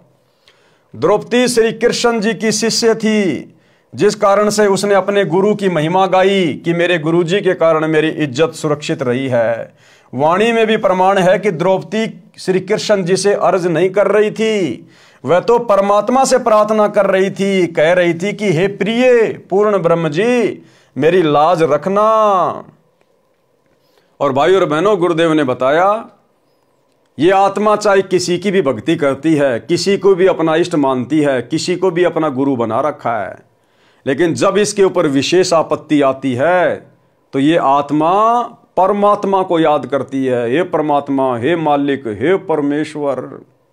तो इसी प्रकार द्रौपदी भी उस समय परमात्मा को याद कर रही थी, ना कि श्री कृष्ण जी को, क्योंकि वो तो अपनी शुद्ध बुद्ध खो बैठी थी, बिल्कुल स्तब्ध हो गई थी कि आज तेरी इज्जत यहां पर तार तार की जाएगी। तो वो तो बिल्कुल अपनी सुरती लगा चुकी थी, उसकी तो सुरती लग चुकी थी परमात्मा में। वाणी में भी प्रमाण है कि द्रौपदी श्री कृष्ण से अर्ज नहीं कर रही थी, वह तो परमात्मा से प्रार्थना कर रही थी। कह रही थी कि हे प्रिय पूर्ण ब्रह्म जी, मेरी लाज रखना। आपने सतयुग में गजगरा मगरमच्छ को पार किया, अग्नि से बिल्ली के बच्चों की रक्षा की, नरसिंह रूप धारण करके भगत प्रहलाद की रक्षा की थी। हे पूर्ण परमात्मा, मेरी भी इज्जत रखो। द्रौपदी की लाज परमात्मा कबीर जी ने रखी। किसने? परमात्मा कबीर जी ने।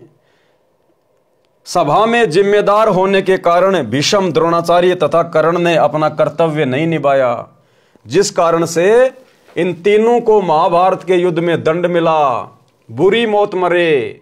भगत मतेरी टटीरी के अंडों की रक्षा की थी, दान का फल द्रौपदी को मिला, परंतु शतनाम सारनाम की दीक्षा बिना पूर्ण मोक्ष नहीं मिलता। पांचों पांडवों के भी पूर्व जन्म के शुभ कर्मों के कारण महाभारत में रक्षा परमात्मा कबीर जी ने ही की, परंतु भक्ति नहीं हुई। पांचों पांडव स्वर्ग गए, फिर नरक में गिरे। युधिष्ठिर ने झूठ बोला था कि अश्वत्थामा मर गया, उसका दंड भी उसे नरक में कुछ समय रहकर भोगना पड़ा। अब भाइयों और बहनों, एक छोटा सा सत्संग गुरुदेव भगवान का, जिस समय अंधे महात्मा का रूप बनाकर परमात्मा ने द्रौपदी का एक लीर का टुकड़ा लिया। जिस प्रकार पहले परमात्मा ने लिखा वाणी में कि द्रौपदी ने 5-7 टुकड़े फाड़ फाड़ के अपनी साड़ी से अंधे महात्मा जी की तरफ पानी में बहाए, लेकिन उनके एक भी हाथ नहीं लगा। क्या परमात्मा उनको पकड़ नहीं सकते थे?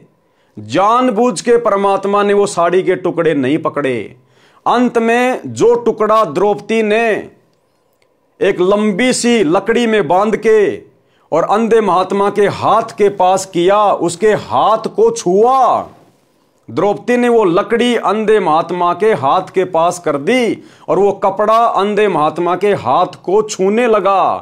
तब अंधे महात्मा ने उसको पकड़ा और उस एक साड़ी के टुकड़े के कारण जो उस अंधे महात्मा के हाथ लगा था, केवल उस एक टुकड़े के प्रतिफल में परमात्मा ने द्रौपदी का चीर अनंत बढ़ाया। अरे द्रौपदी ने तो बाकी टुकड़े भी साड़ी के फाड़ के फेंके थे, वो भी तो दान था, वो भी तो कपड़ा ही था, लेकिन उन 5-7 साड़ी के टुकड़ों के प्रतिफल में परमात्मा ने द्रौपदी का चीर नहीं बढ़ाया, जबकि वो भी दान ही था, केवल उस एक टुकड़े के कारण, क्योंकि वो टुकड़ा परमात्मा के हाथ में लगा। इसी प्रकार भाइयों और बहनों, वर्तमान में परमात्मा हमें शिक्षा देते हैं, गुरु बिन माला फेरते, गुरु बिन देते दान, और गुरु बिन दोनों निष्फल है, चाहे पूछो वेद पुराण।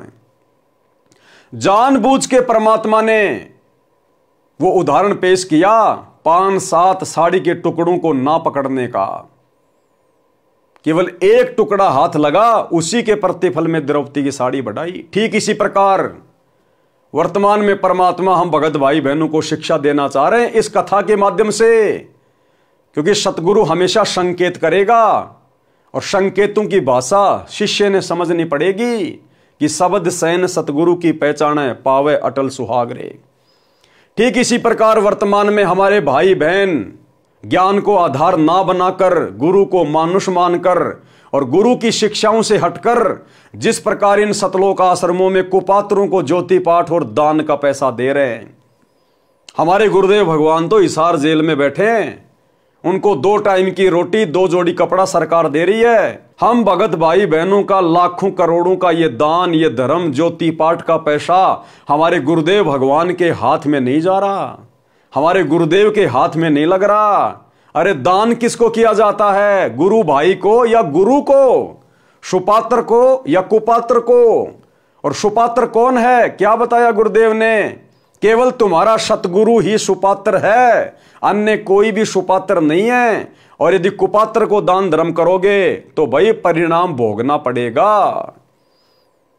तो जिस प्रकार द्रौपदी की साड़ी का एक टुकड़ा अंधे महात्मा के हाथ लगा तो परमात्मा ने चीर अनंत कर दिया।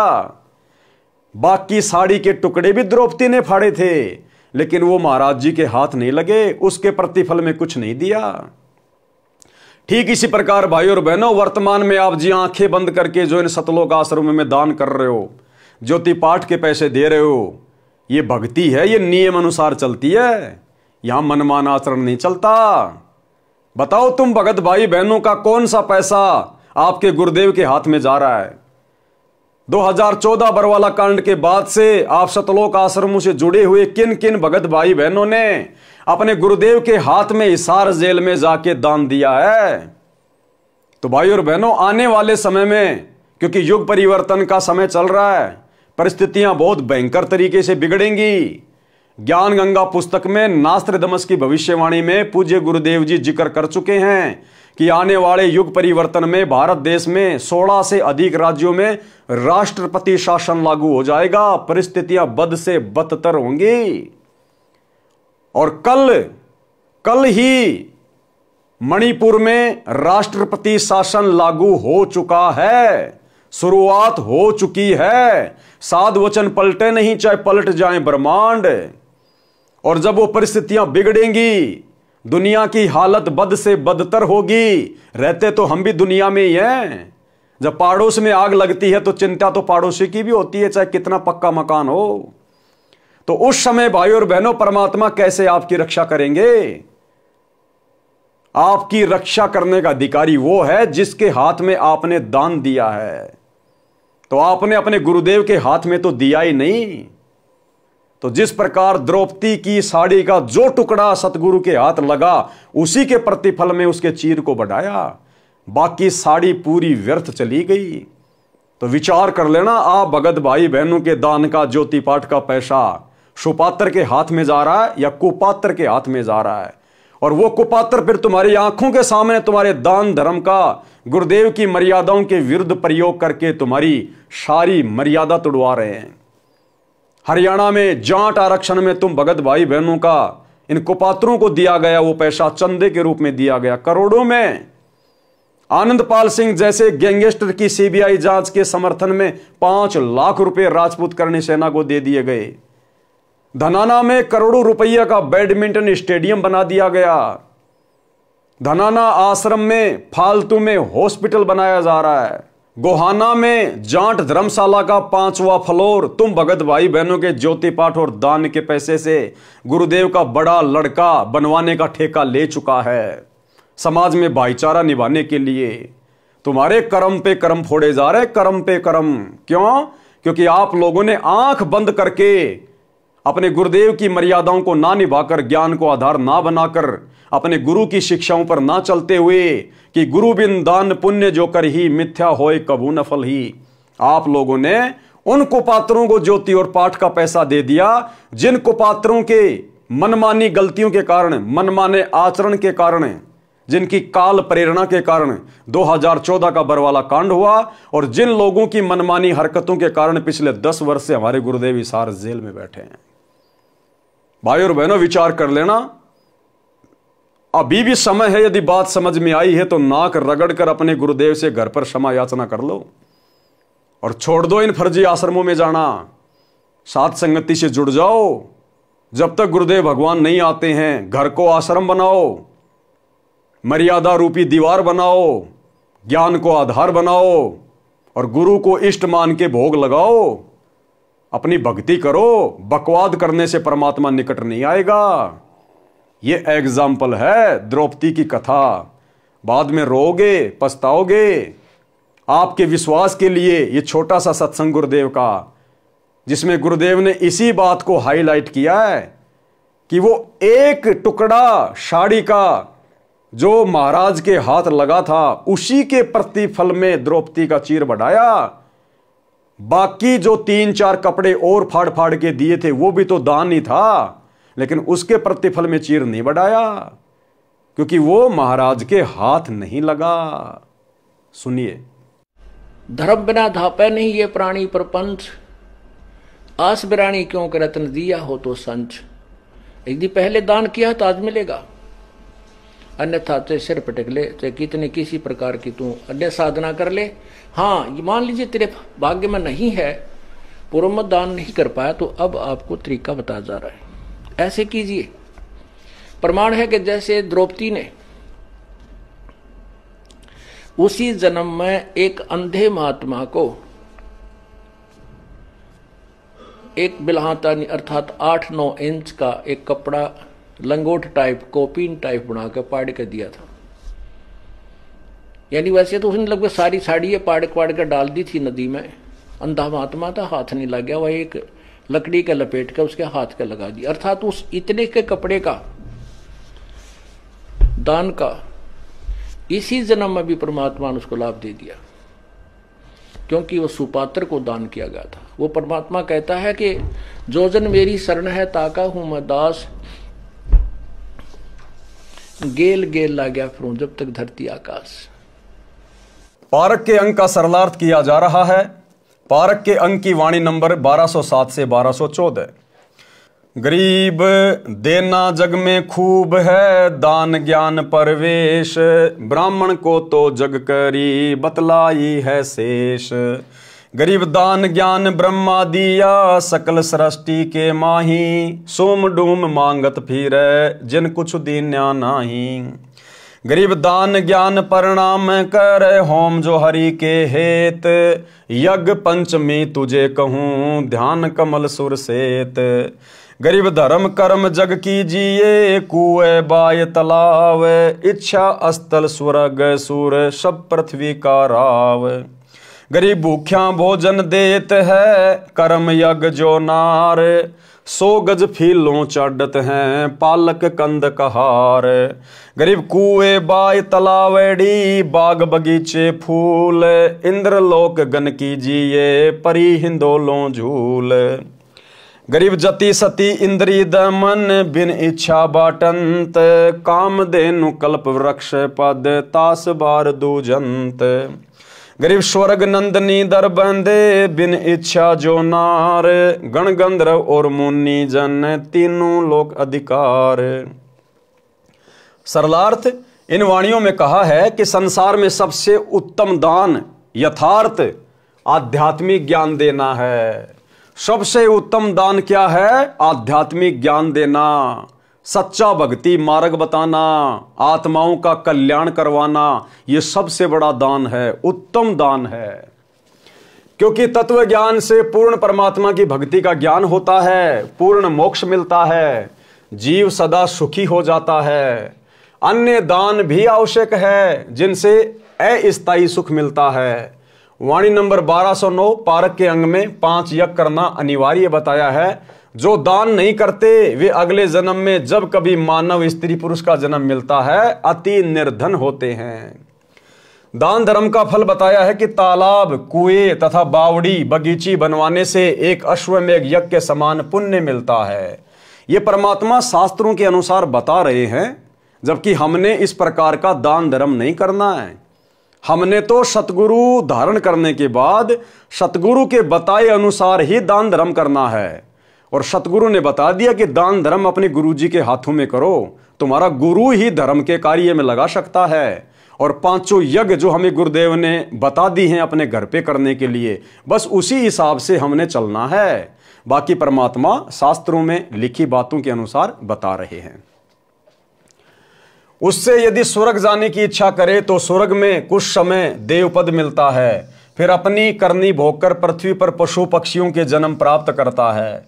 यदि पृथ्वी पर राज्य की इच्छा करता है तो उपरोक्त पुण्य के कारण सारा पृथ्वी का राजा बनता है, फिर नरक में जाता है। अब देख लो, ये तालाब बनवाने का पुण्य, बावड़ी बनवाने का पुण्य, थोड़े दिन स्वर्ग में, फिर धरती पे आएगा, राजा बन जाएगा और फिर गधा राजा भी बनेगा।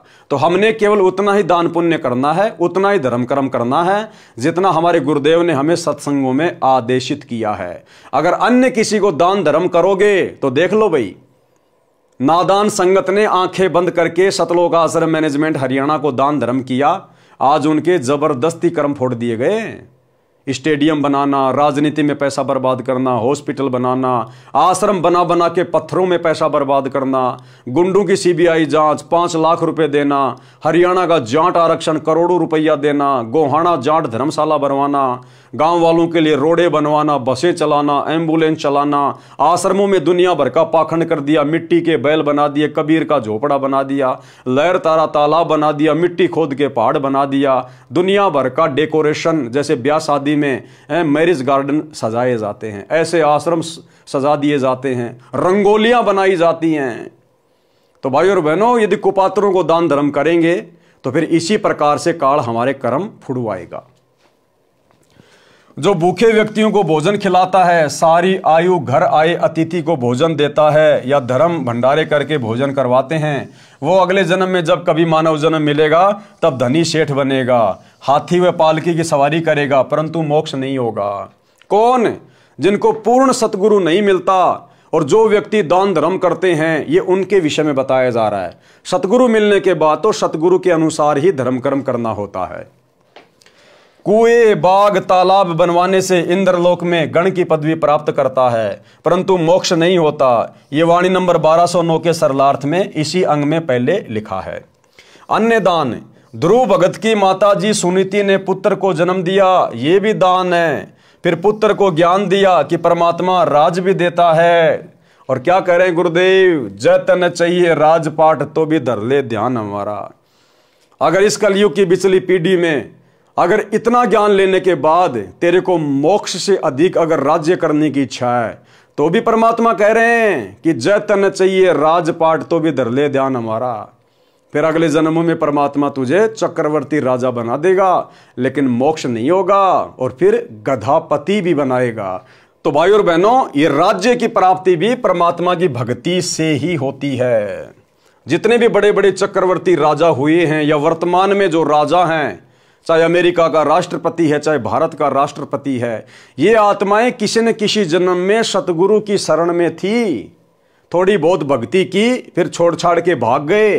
इनके मन में वही था, ठाठ बाट करें, धन हो, राज्य करें। अब वर्तमान में ये राजा बन के राज्य कर रहे हैं, और इनके इतने अच्छे संस्कार नहीं है कि अब ये सतगुरु की शरण में आ जाएं। तो भाई और बहनों, यदि हमने दान धर्म किया और यदि मर्यादा तोड़ दी, तो वो दान धर्म फिर हमारे जी का जंजाल बन जाएगा, जी का जंजाल। जब तक हमारी वो भक्ति की पूंजी पूरी तरह से समाप्त नहीं होगी, तब तक हम सतगुरु की शरण में आने योग्य नहीं बनते। इसीलिए तो आज कोई मंत्री है, कोई प्रधानमंत्री है, कोई सरपंच है, ये इनको ज्ञान की बातें अच्छी भी नहीं लगती, अच्छी भी। और जब कोई कहता है कि हमारे गुरुजी परमात्मा है, भक्ति कर लो, तो ये मजाक उड़ाते हैं। तो काल फिर ऐसे आत्मा को बांध लेता है जो परमात्मा की शरण में आने के बाद मर्यादा तोड़ के पार नहीं हो पाता है। ध्रुव भगत की माता जी सुनीति ने पुत्र को जन्म दिया, ये भी दान है। फिर पुत्र को ज्ञान दिया कि परमात्मा राज भी देता है, स्वर्ग भी देता है। भगत प्रहलाद ने माता के उपदेश अनुसार परमात्मा से राज प्राप्ति के लिए साधना की, नारद जी से दीक्षा ली, सफल हुआ। पतिव्रता पत्नी का मिलना दुर्लभ है, जो अन्य पुरुष से प्रेम ना करे उस घर में संकट कम आते हैं। भगत शेख फरीद को परमात्मा के कुएं में दर्शन हुए।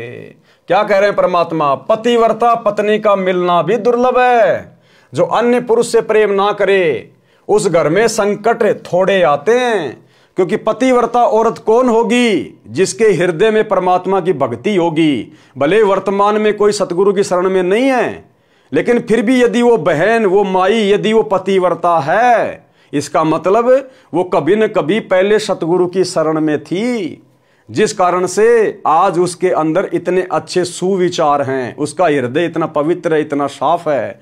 और जहां ऐसी पवित्र माता बहनें निवास करती हैं, वहां परमात्मा आपत्तियां नहीं आने देता। तो पतिव्रता स्त्री का मिलना भी सौभाग्य है। भगत शेख फरीद को परमात्मा के कुएं में दर्शन हुए। तो भाई और बहनों, आज के वीडियो में हम केवल इतना ही लेंगे। कल रात्रि 8 बजे भगत शेख फरीद की जो कथा है, पूज्य गुरुदेव ने अपने कर कमल से लिखी है। इस कथा में आप और हम भगत भाई बहनों के लिए परमात्मा ने क्या शिक्षा छुपाई है, इसके ऊपर हम कल रात्रि 8 बजे जिक्र करेंगे। तब तक गुरुदेव भगवान हम सबको आज्ञा दे, इजाजत दे, आशीर्वाद दे। बंदी छोड़ सतगुरु रामपाल जी भगवान की जय हो। भाई जो बचन डट गे, कट गे फंद 84 के, कट गे फंद 84 के, कट गे फंद 84 के। भाई जो गुरु बचन